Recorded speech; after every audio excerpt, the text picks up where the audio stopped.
Hello, everybody, and welcome to the Game Warrior. My name is Jason. And I'm Jenny. And today we're going to be looking at the 1 to 4 player adventure story-driven game Familiar Tales, designed by Jerry Hawthorne and published by Plaid Hat Games. It's up to you. It's up to me. Value. Why are we doing this? What value do we offer people? All right, so the reason we do these videos is to help you decide whether to buy the game, play the game, don't buy it, just play it somewhere else, like at your neighbor's house, make them buy it, or avoid it altogether. All right.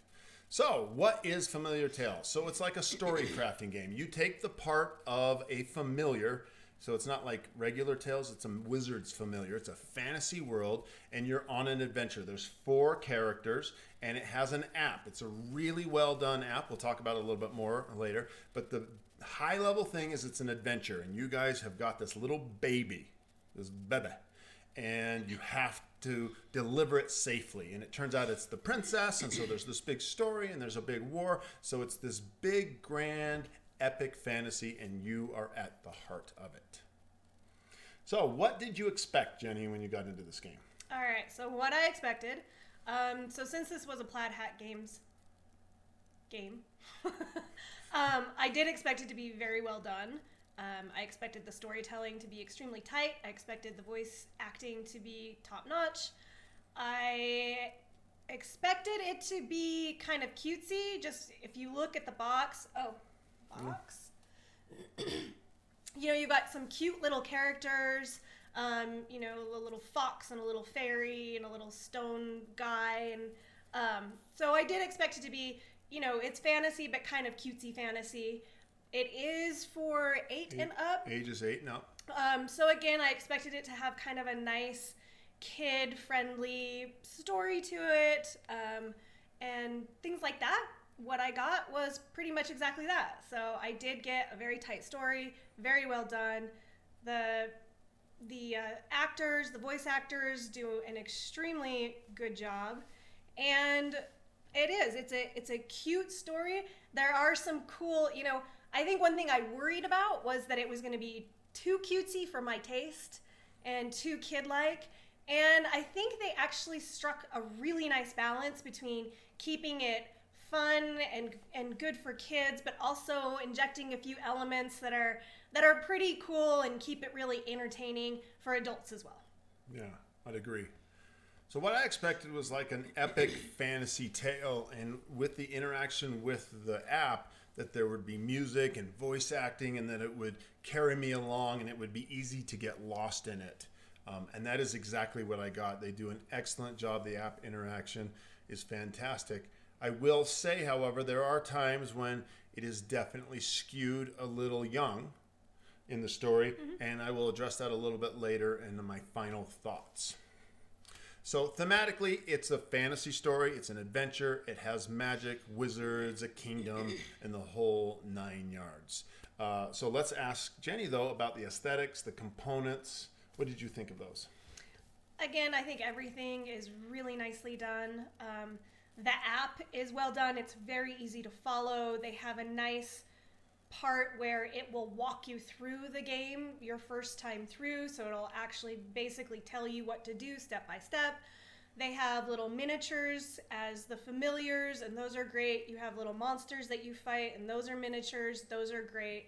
The book, I think the book with the maps is a little small, so that's one thing that I would have liked to be. So describe it for them. Give them a little grounding on it. So there is a book, and within the book are maps. So you're not having to build a board that your miniatures move on like a lot of other games. So this is similar to what they did with Jaws of the Lion, Gloomhaven. Yeah. So you know that, and they also did it with Plaid Hat's previous game, Forgotten Waters. Mm-hmm. So yeah, it's a spiral-bound map book, and so you just turn to the page, you open it up, and there's your map. Yeah, so on small. one side, it gives you a really nice setup instructions, very clear, gives you all the hit points for your monsters, gives you everything you need to know about that particular scenario. Very simple, very concise. The other side is the map.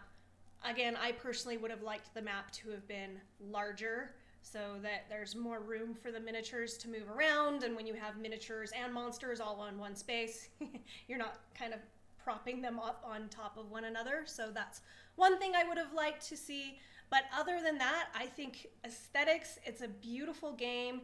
They did a really good job with the artwork. Again, I mean, you can see right there, it's wonderfully done. Miniatures are great, components are great, app is great, bear book. Yeah.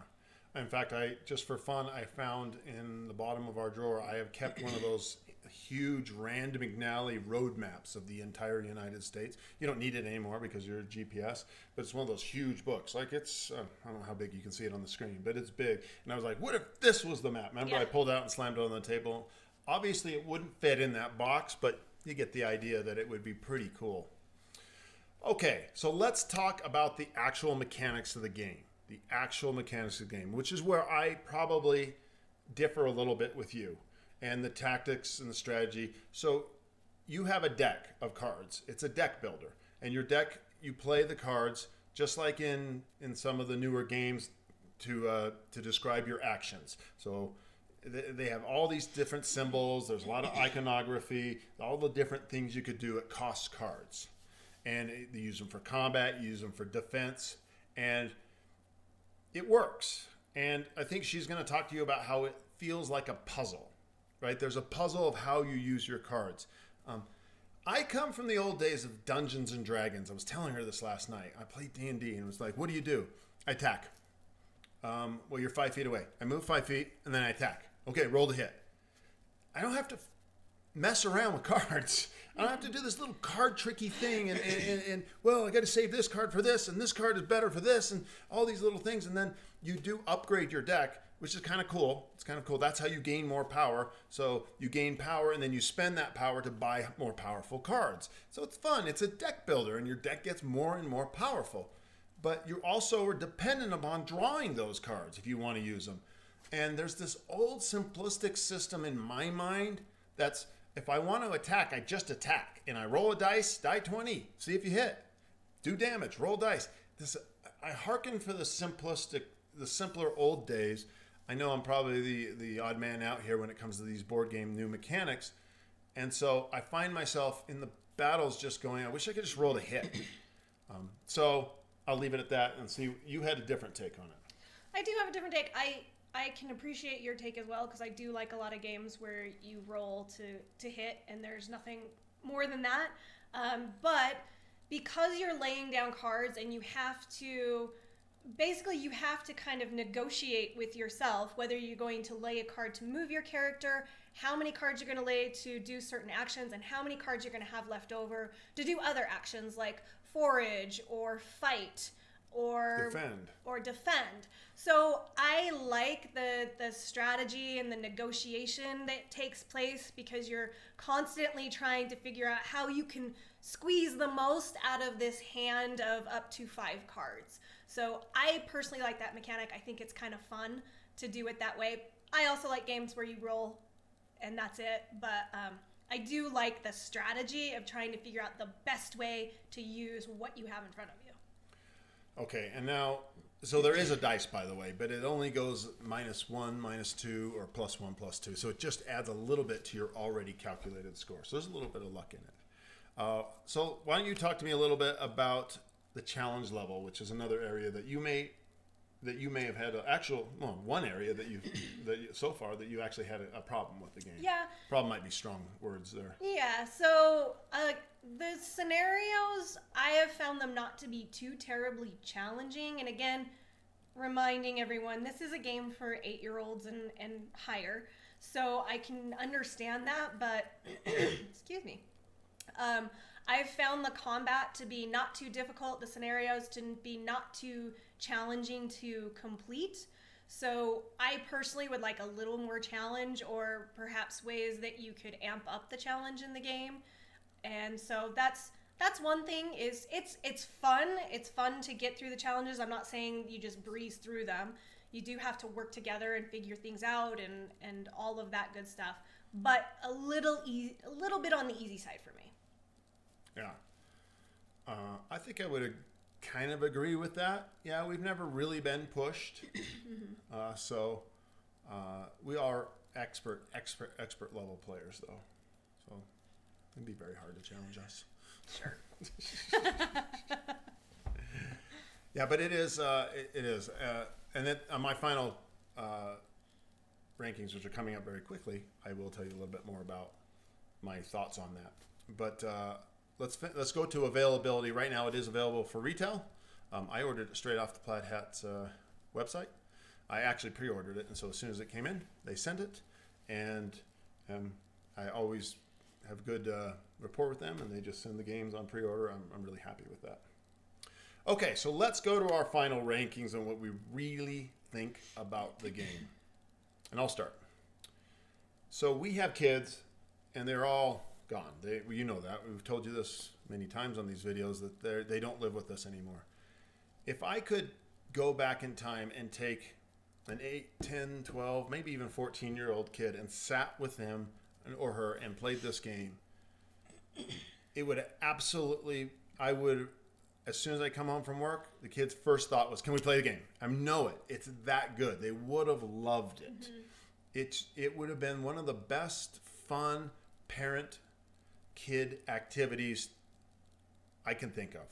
Of all the games, they just would have loved it. All three of my kids would have loved this. And they would have particularly loved going through it without the other two there. Now, we don't have kids, so we're just playing it for ourselves. Now, to give you context, we've played the entire first chapter. There's 3 chapters, so we're 1/3 of the way through. It took us about 8 hours. Mm-hmm. We really don't exactly remember, but it's about 8 hours over a series of nights. And we've enjoyed it, and we keep coming back to it. And where I'm at was I knew I wanted that 1/3 mark before I gave a review so I could give you some really good information. I didn't want to just play it an hour. I wanted a good 8-hour stretch. So regardless of my number, here's something that you should know. We're going to keep going. We're going to keep going. And it is a little cutesy at times and a little kidsy, but there's a very good story. There's consequences of your choices, mm-hmm. and we just really want to see how it develops, how the story keeps going. And now we're going to the 2nd chapter, and so I'm really excited. It's been, when we sit down and play it, we just always immersed in it. We always like it. I often think I wish the combat were less messy with the cards and everything. And I was just like, give me a roll to hit and get this over with. And maybe the reason I say that is because she's right and it's not hard enough.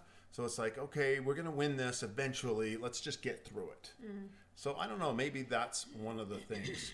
So right now, when we were going to look up, yes, we forgot. We're going to look up the top 10, the rankings of 1 through 10 on BGG, which is what we're going to use. So you're just going to have to wing it. Winging it. I'm going to come in at a 7. There's a possibility that I end this with an 8 if this story keeps developing, because I'm really into the story. And I like that my characters, we split the characters. I have Gerbit the frog, and I have Chalk the big rock. He's a stone golem. And I have those 2 characters, and she has Blaze the fox and Flicker the fairy. And they're gaining more powers, and they're gaining more abilities. And boy, I love gaining more abilities and powers. I love level up systems, so I'm loving that. And I can't wait to see how much more power I can get. We're also gaining more items, and so we're gaining power there. And it's all in the context of this story, which the app is so wonderfully taking care of for mm-hmm. us. There's one thing I should say back on the ease of play I forgot to mention. While the app is excellent at teaching the game and the rulebook is nice, there's just a few holes in it. There's just a few complexities that I just didn't get. And so I would have improved that rulebook just a little bit. But if you've got the app, it's going to teach you how to play really quick anyways. Right. So my final ranking is a 7. I can see the final ranking as it goes off into history and we're done with it being an 8. And if this was something where I was doing this with my kids, I mean, it might be one of my favorite games ever to have that experience with them. I just think a solo kid or even a group, but more of a solo with one parent playing this, they would just love it. It would just be such a bonding experience, a challenge. You could teach them so much. There's a lot of good morality in the story. It's about good people doing good things. It's all clean and just really wonderful. And it makes me kind of wish I'd had this around back then. But so from a completely separate point, we're adults and we're liking it and loving it, and we're going to keep going. So that tells you something, right? I mean, campaign games are a pain in the ass, and what we're really literally talking about, if it's 8 hours for more, is 16 more hours of my life. And right now, we're kind of excited to find out what happens. Mm-hmm. So that's where I'm going to leave it. My ranking is a 7. Take it away, Jenny. All right. So again, I think Jason kind of mentioned this. It looks like a very cute game. It looks very kind of childlike.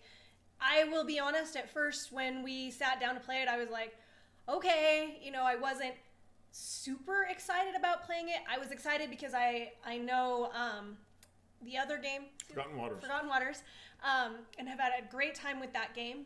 So sitting down, it took me a little time to get into the game and kind of get used to it, but it has me hooked. I definitely want to finish it. So again, I think that speaks a lot to how well it's done, and the game is really fun. There is a mechanic in it that we've talked about. We don't really like it.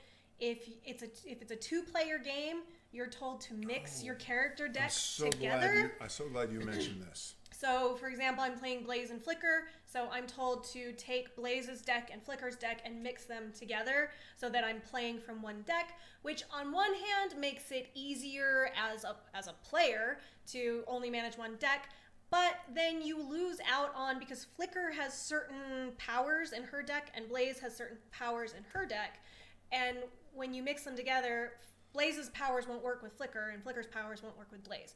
So, big suggestion out there, if you get this game, keep the decks separate if you're playing a 2-player game. It's not that hard to play both decks independent of one another, and it's actually, I think it makes it funner because you're managing 2 decks, and then you also get to assist each other, so there's more going on in the turn than just managing one deck. So, big suggestion there. Yeah, we played about 6 hours with the mixed decks, and then I saw a review of someone, and he was like, this is terrible, play them separately. And I was like, I've been thinking that. I've been kind of complaining to her about how I keep pulling cards that are for the other character, and they're useless, and I'm really frustrated. And this guy was all like, just do it separately. Mm-hmm. And I wish they'd said that in the rule book. It's like, hey, if you can handle the decks, do it. Don't mix them. And it's way better. Our last session, we played for 2 hours, and we each had... So there were 4 decks instead of just 2, and it was way better, way better. So if you can handle it, again, if you're playing with a younger kid, you might want to combine mix the decks. Yeah. So I'm gonna give this game a 6. Again, I think it's a really solid game. A 6. A 6. Okay. It's a really solid game. You're harsh. I think that's a good score. You do? Okay. I mean, to me, you just keep it's talking. 1 to 10, so 5 would be, to me, a good game. So anything above that. Anyway, I give it a 6. I think it's very solid. I'm excited to finish it. I will tell you, it is one of those games that if Jason and I don't keep going on it and keep doing it kind of every day, I may wander off and not finish it. That's true. But as long as we're staying engaged with it, it's sitting out on our kitchen table right now, even though the cats wreak havoc on it every single day. But as long as it's there and we're doing it every day, I'm really enjoying this game. Okay, 6 is okay. I will play if in the mood. I think that's what she just said. That's what I just said. I think that's what she just said. I think I'm pretty accurate. Okay, I think that's what she just said. Well, okay, fine. It's just... I said good, usually willing to play. So I might go up to an 8. Very good, enjoy playing it, and would suggest it.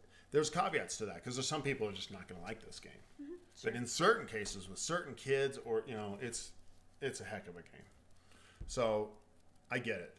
Yeah, I do have a thing with campaign games, and we both do, right? Which is, don't clean them up. Yeah. Leave them on the table. Yeah. Put them somewhere where they can stay out. Otherwise, it's hard to get them back to the table. Yep. And we've already downed this once and put it back up. And she was the other day. She goes, as long as you leave that thing on the table, we're going to finish it. Put it away, and we're going to have some problems. And with the channel, we have so many new games coming in that it is even harder to complete this. So, okay. Any last final thoughts? Nope. Okay. That's it.